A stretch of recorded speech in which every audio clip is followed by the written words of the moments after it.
Pozdrav i dobrodošli u još jednu epizodu Crown Fort. Danas ćemo analizirati američki M1A2 Abrams i ruski T-14 Armata. Stoga ostanite do kraja kako bi kasnije u komentarima rekli svoje mišljenje. Američki M1A2 Abrams i ruski T-14 Armata dva su najnaprednija i najsmrtonosnija tenka na svijetu, a neke od njihovih tehničkih specifikacija gdje spada vrsta i struktura balističke zaštite čuvani su u najvećoj tajnosti.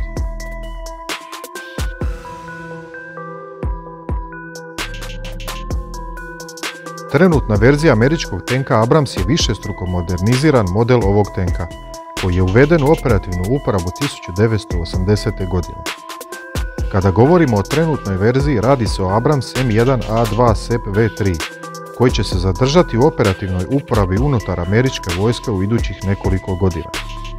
Ne treba zaboraviti kako je najavljena i verzija SEP V4, koja je započela s testiranjem tijekom 2021. godine, gdje se uz postojeća poboljšanja sadašnjeg paketa opreme očekuje ugradnja aktivnog sustava zaštite.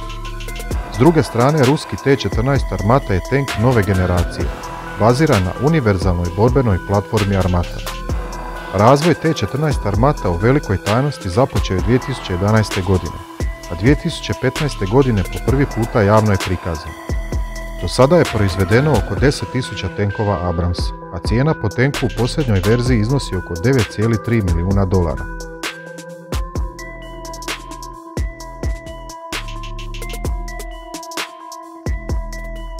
Abrams ima posadu od 4 člana. Masa u verziji M1A2 SEP V3 iznosi 66,8 tona. Ukupna dužina zajedno s topom iznosi 9,77 metara, širina 3,66 metara i visina 2,44 metra.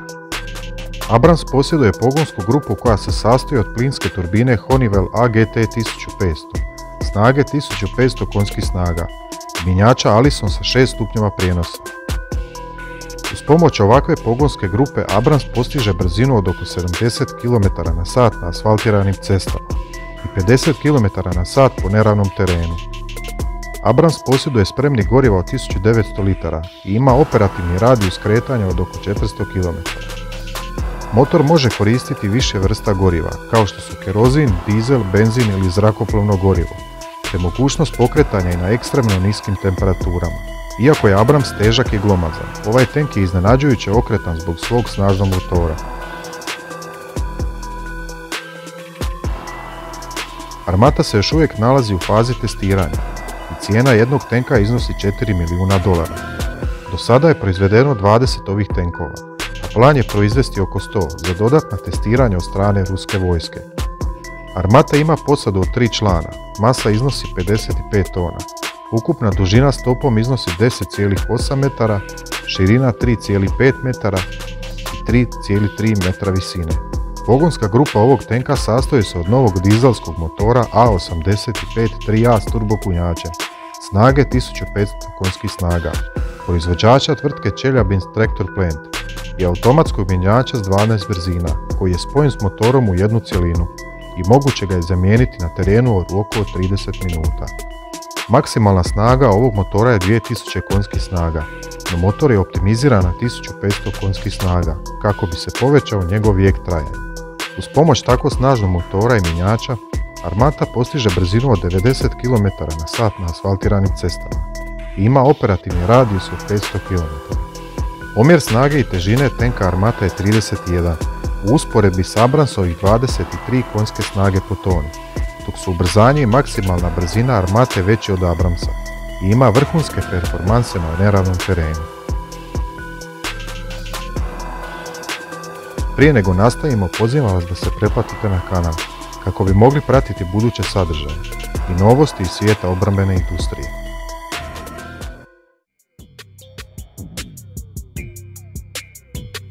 Abrams je jedan od najzaštićenijih tenkova na svijetu, a zaštićen je čeličnim oklopom od osiromašenog urana s grafičkim premazom. Gornje ploče tenka dizajnirane su tako kako bi prilikom udara visoko eksplozivne protutenkovske granate eksplodirale prema van. Tijelo tenka i kupola opremljeni su paketom oklopne zaštite kako bi povećale zaštitu od improviziranih eksplozivnih naprava. Veći dio streljiva unutar kupole smješten je u odvojenom spremniku streljiva, koji u slučaju pogotka eksplodira uz smanjenu opasnost za posadu. Abrams posjeduje nuklearnu, biološku i kemijsku zaštitu, te bacače dimnih kutija sa obje strane kupole. Najnovija verzija Abramsa može biti opremljena sa kompletom za urbanu borbu. Spomenuti komplet uključuje ploče reaktivnog oklopa na bočnim stranama.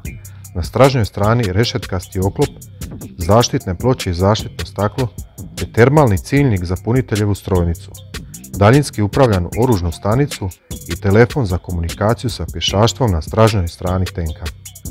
Abrams je nekoliko godina unazad opremljen s aktivnim sustavom zaštite Trophy izraelske tvrtke Rafael, koji pruža zaštitu od vođenih projektila.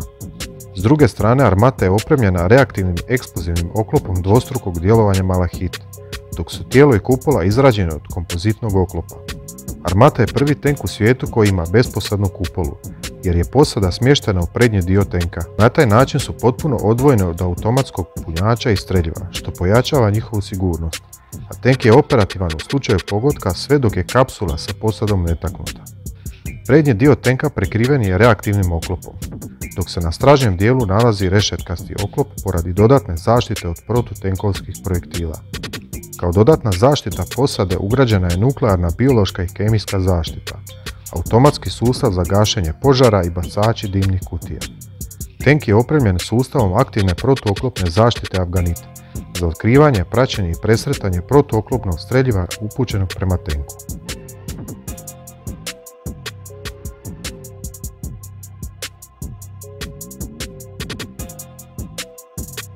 Osnovno naoružanje tenka Abrams je glatkocjevni top N256 kalibra 120 mm, originalno razvijen od strane tvrtke Rheinmetall, koji ima mogućnost ispaljivanja više vrsta projektila. Radi se o ručno punjenom i preciznom topu koji može učinkovito uništiti pokretni cilj. Abrams je bio jedan od prvih tenkova koji je imao sposobnost djelovanja lovac-ubojica. Zapovjednik tenka koristi panoramski ciljnik za traženje ciljeva, a po pronalasku cilja top se automatski postavlja na cilj, nakon čega topnik vrši gađanje. Sekundarno naoružanje uključuje tešku strojnicu zapovjednika N2HB kalibra 12,7 mm i dvije strojnice M240 kalibra 7,62 mm, od kojih jednu koristi punitelj topa. Osnovno naoružanje armate je glatkocjevni top 2A82-1M kalibra 125 mm s automatskim punjenjem razvijen od strane OKB-9. I ovaj top može ispaljivati širok raspon projektila i početna brzina veća je od one topa Leopard 2A5. Tenk može djelovati po niskoletećim helikopterima i bespilotnim letjelicama s novim laserskim vođenim projektilom Sprinter dometa oko 11 km. Budući tenk ima kapacitete za jače naoružanje, planirana je ugradnja topa od 152 mm, koji će moći probiti 1 metar čelika. Razmatra se u budućnosti zamjena strojnice 12,7 mm topom kalibra 30 mm, koji bi mogao služiti kao protuzračni top. Sekundarno naoružanje čini teška strojnica Kord kalibra 12,7 mm, ugrađena iznad kupole zapovjednika, i strojnica PKTM kalibra 7,62 mm. Sagledavajući se ukupno naoružanje oba tenka, možemo zaključiti kako ruska armata ima blagu prednost u odnosu na Abrams.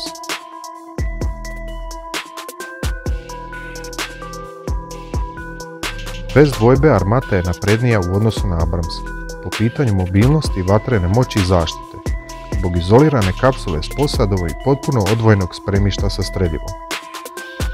Za istaknuto je kako je armata još uvijek u fazi testiranja i tek treba dokazati svoje djelovanje na bojnom polju. Abrams je već stekao svoje borbeno iskustvo u brojnim sukobima, što ga čini jednim od najsmrtonosnijih tenkova ikada. U komentarima napišite svoje mišljenje na ovu temu, napišite prijedloge za nove teme i vidimo se u nekim od sljedećih videa. Ako još niste, pogledajte moja ostala videa. Hvala vam na gledanju.